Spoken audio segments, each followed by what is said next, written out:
नमस्कार, मेरा नाम है अमित राणा और स्वागत है आपका मेरे YouTube channel physical education with Amit Rana में। तो unit number 3 yoga and lifestyle की ये थर्ड वीडियो है जिसमें हम जानेंगे हाइपरटेंशन के बारे में। साथ ही साथ जानेंगे कि हाइपरटेंशन से बचाव के लिए हमें कौन कौन से आसन परफॉर्म करनी चाहिए। फिर हम जानेंगे इस यूनिट के इम्पॉर्टेंट MCQs क्वेश्चन के बारे में और साथ ही साथ जानेंगे कि इस यूनिट से किस तरह के क्वेश्चंस आपके पास बोर्ड एग्जाम में इस बार आ सकते हैं। तो आइए स्टार्ट करते हैं हाइपरटेंशन। तो हाइपरटेंशन जो होता है वो हाई ब्लड प्रेशर का ही एक दूसरा नाम है।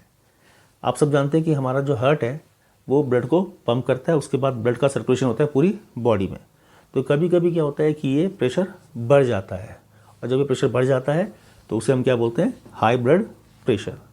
तो स्टैंडर्ड जो रीडिंग होती है ब्लड प्रेशर की वो होनी चाहिए कितनी, 120/80, मतलब सिस्टोलिक 120 और डायस्टोलिक 80। मगर कभी कभी क्या होता है कि ये जो यूनिट है ये बढ़ जाती है और ये बढ़ के पहुंच जाती है, सिस्टोलिक पहुंच जाती है 140 या उससे एबव और डायस्टोलिक पहुंच जाती है 90 या उससे एबव। तो ये कंडीशन होती है जिसको हम बोलते हैं हाइपरटेंशन। मतलब it is commonly known as high blood pressure. Blood pressure is the force of blood in the arteries. When this pressure becomes abnormally high it is called hypertension. ठीक, फिर देखते हैं कि सिम्टम्स क्या हैं इसके। तो सिम्टम्स इसके होते हैं हेड में हैवीनेस होना या फिर सिर में दर्द होना, नाक से ब्लीडिंग होना स्टार्ट हो जाना, शॉर्टनेस ऑफ ब्रेथ, इरिटेशन। तो इस तरह की जो है कुछ सिम्टम्स हमें देखने को मिलते हैं अगर हमें हाइपरटेंशन होता है तो। अब इसके कॉजेज़ क्या क्या हैं, किन कारणों से हाइपरटेंशन हो सकता है। तो सबसे पहले आते हैं ओबेसिटी। ठीक है, फिर आता है हाई सोडियम साल्ट यूजेस। अगर हम नमक ज़्यादा यूज़ करते हैं तो भी हमें हाइपरटेंशन हो सकता है। एल्कोहल का यूज़ अगर ज़्यादा करते हैं तो हमें हाइपरटेंशन हो सकता है, या फिर फिजिकल एक्टिविटी हम बिल्कुल नहीं करते हैं, स्मोकिंग करते हैं, या हमें कोई स्ट्रेस है। तो ये सब रीजंस होते हैं, ये सब कारण हैं कि हमें हाइपरटेंशन हो सकता है। अब हम पढ़ेंगे वो आसन्स जिनको करने से हाइपरटेंशन कंट्रोल किया जा सकता है। तो सबसे पहले आता है ताड़ासन, इसको बोलते हैं माउंटेन पोज।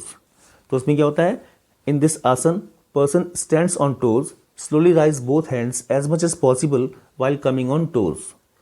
पिक्चर में क्लियर है किस तरह आसन कर किया जाता है। इसमें क्या होता है कि सबसे पहले खड़े होंगे हम, फिर धीरे धीरे करके हम टोज के ऊपर आएंगे। ठीक है, और जैसे धीरे धीरे करके हम टोज के ऊपर आते रहेंगे वैसे ही हमारे हाथ जो है वो ऊपर की ओर जाते रहेंगे, एज मच एज पॉसिबल ऊपर ले जाएंगे और दोनों हाथों को ऊपर हम जोड़ लेंगे। तो ये होता है हमारा ताड़ासन। अब देखते हैं कि इसके बेनिफिट्स क्या क्या हैं। तो उसका पहला बेनिफिट आता है केयर्स हाइपरटेंशन, हाइपरटेंशन से ये केयर करता है। दूसरा इसका बेनिफिट है डेवलप्स लेग मसल्स, जो लेग की मसल्स होती हैं उनको डेवलप करता है।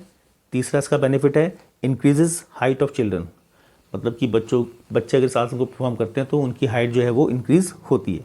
और चौथा आता है relieves leg and ankle pain, अगर आपके एंकल में या पैर में पेन है तो आप इस आसन को परफॉर्म कर सकते हैं, ये आपको उस दर्द से राहत देता है। कॉन्ट्राइंडिकेशन इसकी है, person having severe ankle problem should not do it. अगर किसी को भी सीवियर एंकल प्रॉब्लम है तो उस व्यक्ति को ये आसन परफॉर्म नहीं करना चाहिए। अगला आसन आता है अर्ध चक्र आसन। देखते हैं कैसे परफॉर्म किया जाएगा आसन ये।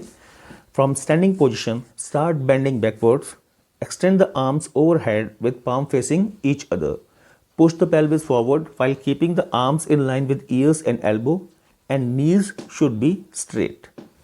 तो करना क्या है, पहले सीधे खड़े होंगे इसमें, फिर हम अपनी बॉडी को पीछे की ओर बैंड करना स्टार्ट करेंगे। ठीक है, जैसे हम बैंड करेंगे बॉडी को, हमारे जो हाथ हैं वो ओवरहेड पे जाएंगे, ऊपर जाएंगे और उनके जो पाम्स होंगे वो एक दूसरे को फेस करेंगे। ठीक है, पेल्विस को आगे फॉरवर्ड करेंगे और साथ ही साथ ध्यान रखना है कि हमारे जो आर्म्स हैं वो ईयर्स की लाइन में होने चाहिए और हमारे घुटने जो नीज हैं वो बिल्कुल स्ट्रेट होने चाहिए। ठीक है, देखते हैं इसके बेनिफिट क्या क्या है। तो पहला बेनिफिट इसका आता है केयर्स हाइपरटेंशन, हाइपरटेंशन से ये निजात दिलाता है। दूसरा बेनिफिट है reduces fats around waist, improve flexibility of spine. जो हमारी वेस्ट होती है उसके चारों तरफ जो फैट जमा होता है उसको ये दूर करता है, कम करता है उसको, और हमारी जो स्पाइन है उसकी फ्लेक्सिबिलिटी को भी ये इम्प्रूव करता है। ठीक है, तीसरा बेनिफिट आता है केयर्स स्कॉलियोसिस एंड बो लेग्स। अगर किसी व्यक्ति को स्कॉलियोसिस है, बो लेग है, अब वो ये आसन परफॉर्म करता है तो उसको स्कॉलियोसिस और बो लेग से निजात मिल सकती है। देखते हैं कॉन्ट्राइंडिकेशन क्या है साथ में। Person with back pain should not do it, मतलब कि अगर किसी भी व्यक्ति को बैक पेन है तो उसको ये आसन परफॉर्म नहीं करना चाहिए। तो अगला आसन आता है हमारा शव आसन। देखते हैं कैसे परफॉर्म किया जाएगा आसन ये वाला। Lie flat on your back like a sleeping pose, legs should be separated, keep your arms at your sides and your palm facing up. On each inhaling and exhaling, think that your body is totally relaxed. Let your tension, stress and depression run away on each exhaling. तो क्या करना है, सबसे पहले हमें अपनी back पे late जाना है कमर के बल, ठीक है। उसके बाद दोनों पैरों को सीधा रखना है और दोनों पैरों को सेपरेट रखना है। हमारे जो हाथ होंगे वो बॉडी के दोनों तरफ होंगे और पाम जो है वो ऊपर की ओर उनका फेस होगा, ठीक है। जब भी हम सांस ले रहे हैं, सांस छोड़ रहे हैं, तो हमें ये सोचना है कि हमारी बॉडी जो है वो टोटली रिलैक्स हो रही है। और ख़ास तौर से जब हम एक्सेल करते हैं तो उस समय हमें ये महसूस करना चाहिए कि हमारी सारी टेंशन, स्ट्रेस, डिप्रेशन जो है वो हमसे दूर हो रहा है। आइए देखते हैं इसके बेनिफिट क्या क्या हैं। तो पहला बेनिफिट आता है इसका, केयर्स हाइपरटेंशन। हाइपरटेंशन से हमारी केयर करता है। दूसरा आता है relaxes body and mind, body और माइंड को रिलैक्स करता है। तीसरा है स्टेबलाइजेस ब्रेथिंग, ब्रेथिंग को स्टेबलाइज करता है। फिर आता है इसका कॉन्ट्राइंडिकेशन। तो कॉन्ट्राइंडिकेशन में आता है कि it may be the easiest pose to do but it is the most difficult to master. मतलब कि करने में ये बहुत ईजीएस्ट पोज है मगर फिर भी इसको जो है मास्टर करना काफ़ी डिफ़िकल्ट होता है। और दूसरा इसका कॉन्ट्राइंडिकेशन है, those with severe back pain, neck spondylitis should restrain. मतलब अगर आपको बहुत ज़्यादा बैक पेन है या नेक स्पॉन्डिलाइटिस है तो आपको इसको नहीं करना चाहिए, ठीक है। उसके बाद और भी कई सारे आसन्स हैं जो हम परफॉर्म कर सकते हैं हाइपरटेंशन के लिए। जैसे कि सबसे पहले आता है वज्रासन। उसका प्रोसीजर, उसके बेनिफिट, उसकी कॉन्ट्राइंडिकेशन आप सब जानते हैं, पहले भी इस वीडियो में बात हो चुकी है, मतलब इससे पहले वाले वीडियो में। और फिर आता है पवन मुक्तासन, वो भी हम पढ़ चुके हैं, ठीक है ना। और एक आता है आपका भुजंगासन। तो ये 3 आसन्स और भी हैं जिनको हाइपरटेंशन में परफॉर्म किया जा सकता है, जिनके करने से हाइपरटेंशन दूर होता है, ठीक है। तो आइए अब बात करते हैं इस यूनिट से बनने वाले इंपॉर्टेंट एमसीक्यूज क्वेश्चन की। तो सबसे पहला क्वेश्चन बनता है, आसन्स हेल्प्स इन, पहला ऑप्शन बैलेंसिंग अवर नर्व सिस्टम, दूसरा कॉन्ट्रैक्टिंग द मसल्स, तीसरा ब्लड क्लॉटिंग और चौथा ऑल ऑफ द एबव। तो आइए देखते हैं सबसे पहला ऑप्शन बैलेंसिंग अवर नर्वस सिस्टम। काफ़ी हद तक जो है ये आंसर सही लगता है। सेकंड चेक करते हैं, कॉन्ट्रैक्टिंग द मसल। देखिए मसल का कॉन्ट्रैक्ट होना जो है वो तो कई सारी मूवमेंट्स में मसल्स कॉन्ट्रैक्ट होती हैं, तो स्पेशली आसन में ऐसा कुछ नहीं, ठीक है ना। तो फिर देखते हैं तीसरा ब्लड क्लॉटिंग। देखिए जहाँ तक ब्लड क्लॉटिंग की बात है तो ब्लड क्लॉटिंग से आसन का कोई मतलब नहीं बनता है, ठीक है ना। ब्लड क्लॉटिंग एक अलग प्रोसेस है, ठीक है। तो ये तो आंसर बिल्कुल गलत है। फिर आता है ऑल ऑफ द एबव। अगर तीसरा आंसर गलत है तो all of the above answer अपने आप ही गलत हो जाता है, ठीक है। कॉन्ट्रैक्टिंग द मसल्स, ये भी गलत आंसर है क्योंकि स्पेसिफाई नहीं करता है कि आसन से सिर्फ यही होता है कॉन्ट्रैक्टिंग द मसल्स, क्योंकि और मूवमेंट जो होती हैं उनसे भी मसल कॉन्ट्रैक्शन होता है, ठीक है। तो ये भी गलत हो जाता है। तो यहाँ पे करेक्ट आंसर जो आता है वो आता है option number A, balancing our nervous system. Second question आता है, which of the following is condition which causes lifestyle diseases. मतलब कि इनमें से हमें एक ऐसी कंडीशन बतानी है जिससे कि लाइफस्टाइल डिजीजेस होती हैं। तो पहला है डायबिटीज़, डायबिटीज़ भी एक लाइफस्टाइल डिजीज़ है। फिर आता है हाइपरटेंशन, ये भी एक लाइफस्टाइल डिजीज़ है। फिर आता है अस्थमा, ये भी एक लाइफस्टाइल डिजीज़ है। और चौथा आता है ओबेसिटी, ओबेसिटी भी एक लाइफस्टाइल डिजीज़ है। मगर ओबेसिटी जो है वो एक ऐसी डिजीज़ है कि अगर किसी पर्सन को ओबेसिटी हो जाती है तो उसको डायबिटीज़ भी हो सकती है, उसको हाइपरटेंशन भी हो सकता है, उसको अस्थमा भी हो सकता है, ठीक है। तो यहाँ पे जो करेक्ट ऑप्शन होगा वो होगा ओबेसिटी, ऑप्शन नंबर डी। फिर आता है third question, which of the following asanas are beneficial in reducing obesity. मतलब कौन सा इनमें से आसन है जिसे करने से ओबेसिटी कम होती है। पहला दिया है मत्स्यासन। मत्स्यासन जो है ये किया जाता है जब किसी पर्सन को अस्थमा होता है, ठीक है। तो ये भी गलत है। दूसरा आता है गौमुखासन। गौमुखासन भी अस्थमा में ही किया जाता है, ये भी गलत है। और पश्चिमोत्तासन जो है वो भी अस्थमा में किया जाता है, ये भी गलत है। मतलब इसका सही आंसर होगा नन ऑफ दीज, क्योंकि इनमें से कोई भी आसन ऐसा नहीं है जिसको हम ओबेसिटी को कम करने के लिए परफॉर्म करते हैं। नेक्स्ट क्वेश्चन आता है which of the following asana is beneficial in the lifestyle diseases, मतलब कि इनमें से ऐसा कौन सा आसन है जो मैक्सिमम लाइफस्टाइल डिजीज को प्रिवेंट करने के लिए किया जाता है। पहला ऑप्शन पवन मुक्त आसन, दूसरा ताड़ासन, चौथा भुजंगासन, फिर आता है त्रिकोणासन। तो यहाँ पर ये जो भुजंगासन है ऑप्शन नंबर सी, ये आप देखेंगे कि भुजंगासन ओबेसिटी में भी किया जाता है, भुजंगासन को अस्थमा में भी किया जाता है और साथ ही साथ हाइपरटेंशन से रिलीफ के लिए भी भुजंगासन को परफॉर्म किया जाता है। तो यहाँ पे करेक्ट जो ऑप्शन होगा वो होगा ऑप्शन सी भुजंग आसन। ठीक है, फिर आता है question 5, asthma can be reduced performing. पहला आता है सुखासन एंड त्रिकोणासन। देखिए सुखासन परफॉर्म किया जाता है मगर त्रिकोणासन परफॉर्म नहीं करते हैं अस्थमा में, ठीक है ना। दूसरा ऑप्शन आता है चक्रासन एंड ताड़ासन। तो ये जो ऑप्शन बी है चक्रासन और ताड़ासन, ये दोनों आसन जो हैं अस्थमा से प्रिवेंशन के लिए परफॉर्म किए जाते हैं, ठीक है ना। अगला ऑप्शन देखिए आप अर्ध मत्स्येंद्रासन एंड मत्स्यासन। तो मत्स्यासन जो होता है वो तो परफॉर्म किया जाता है अस्थमा के लिए, मगर अर्ध मत्स्येंद्रासन परफॉर्म करते हैं हम ओबेसिटी के लिए। और फिर अगला ऑप्शन है D none of the above, तो ये भी नहीं है। तो इसमें जो सही ऑप्शन है वो है ऑप्शन बी चक्रासन एंड ताड़ासन, ठीक है।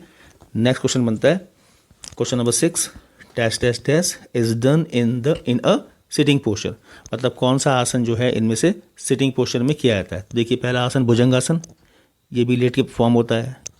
पवन मुक्त आसन में भी हम कमर के बल लेटते हैं। त्रिकोणासन जो होता है वो एक स्टैंडिंग पोज है। यहाँ पर केवल और केवल गौमुख आसन एक ऐसा आसन है जो हम बैठ के परफॉर्म करते हैं। तो सही ऑप्शन हो गया इसमें ऑप्शन डी गौमुख आसन, ठीक है। नेक्स्ट क्वेश्चन आता है which of the following asana is also called as mountain pose, मतलब इनमें से कौन सा आसन ऐसा है जिसको हम माउंटेन पोज भी बोलते हैं। तो पहला ऑप्शन है वज्रासन, इसको बोलते हैं हम rock sitting pose.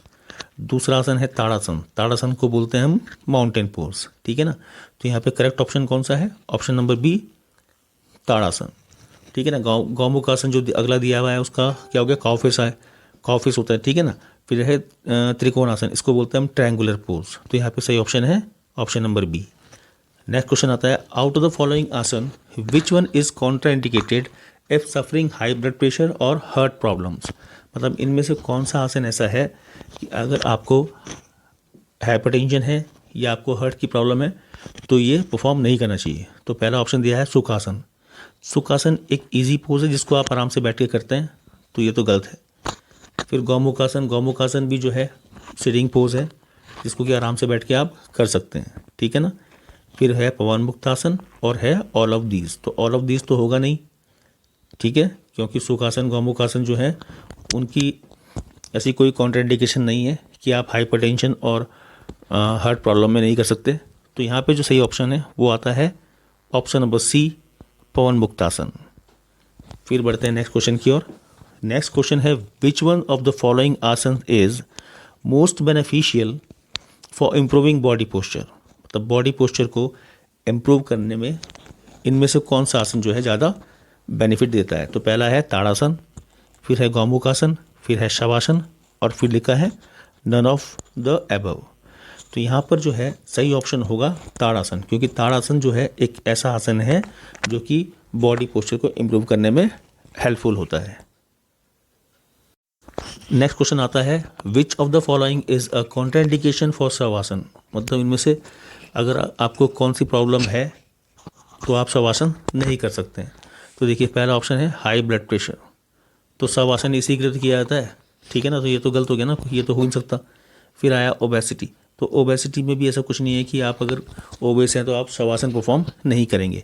Liver enlargement में भी ऐसा कोई नहीं आता है कि अगर आपका लीवर एनलार्जमेंट है तो आप शवासन परफॉर्म ना करें। तो इसका मतलब है कि यहाँ पर जो करेक्ट ऑप्शन है वो है option number D none of the above. आइए अब देखते हैं इंपॉर्टेंट 3 मार्क क्वेश्चन। तो पहली बात है कि किस तरह के क्वेश्चन इस यूनिट से 3 मार्क्स में हमारे सामने आ सकते हैं। तो अगर 3 मार्क क्वेश्चन इस यूनिट से आता है तो वो आता है जैसे कि फर्स्ट दिया हुआ है practising yoga asanas regularly can prevent many diseases justify. अब इस स्टेटमेंट को क्या करना है, जस्टिफाई करना है आपको, ठीक है। तो क्या करेंगे आप, आपको पता है आपकी ओबेसिटी, डायबिटीज़, हाइपरटेंशन, अस्थमा, इनको जो है प्रिवेंट करने में योगासन हेल्पफुल होते हैं। तो आपने करना क्या है इसमें, आपने पहले जो है योगासन इसके बारे में लिखना है आपने, आसन्स के बारे में, फिर आपको आसन्स के फ़ायदे क्या क्या होते हैं, और फिर आपको मेंशन कर देना है वहाँ पे डायबिटीज़ के लिए हम कौन कौन से आसन परफॉर्म कर रहे हैं, या फिर हाइपरटेंशन में कौन से आसन परफॉर्म कर रहे हैं, ओबेसिटी में कौन से परफॉर्म कर रहे हैं हम, अस्थमा के लिए हम कौन से आसन परफॉर्म कर रहे हैं। तो यहाँ पे आपको सिर्फ इतना ही करना है, ठीक है। आपको 3 मार्क्स मिल जाएंगे। या फिर 3 मार्क में क्वेश्चन आ सकता है procedure, advantage and contraindication of any asana, मतलब कोई भी आपको एक आसन का नाम दे दिया जाएगा और उसके बाद आपसे पूछा जाएगा इस आसन की एडवांटेजेस क्या क्या है, इसका प्रोसीजर क्या क्या है, साथ ही साथ इसकी कॉन्ट्राडिकेशन क्या क्या है। तो उनमें से इसमें मतलब कोई भी आसन आपसे वो पूछ सकता है, ठीक है। रही बात 5 मार्क क्वेश्चन की, तो 5 मार्क क्वेश्चन में क्या होगा, आपसे पूछेगा वो briefly explain the symptoms and causes of any lifestyle disease and explain the procedure, benefits and contraindication of any 2 asana to prevent this lifestyle disease. मतलब कि आपको हाइपरटेंशन, अस्थमा, ओबेसिटी और डायबिटीज़, इनमें से किसी भी एक डिजीज़ के बारे में पूछेगा वो, उसके सिम्टम पूछेगा, कॉजेज़ पूछेगा, ठीक है। और साथ ही साथ उससे बचने के लिए कौन से 2 आसन आपको परफॉर्म करने चाहिए, उन आसन के बारे में वो क्वेश्चन पूछेगा कि वो 2 आसन लिखिए, उनका प्रोसीजर लिखिए, उनका बेनिफिट, उनकी कॉन्ट्राडिकेशन लिखिए, ठीक है। तो 5 मार्क क्वेश्चन इस यूनिट से इन्हीं में से बनेगा, मतलब कोई भी एक डिजीज़ लाइफस्टाइल की वो आ जाएगी, उसके सिम्टम्स पूछे जाएंगे, कॉजेज़ पूछे जाएंगे, ठीक है। फिर उसके लिए आसन्स पूछे जाएंगे, कम से कम 2 आसन्स, और उन आसन्स का बेनिफिट, प्रोसीजर और कॉन्ट्राडिकेशन, ठीक है। तो आज की वीडियो में इतना ही करेंगे। वीडियो अच्छी लगी हो तो वीडियो को लाइक कीजिएगा और चैनल को सब्सक्राइब कीजिएगा। Thank you very much.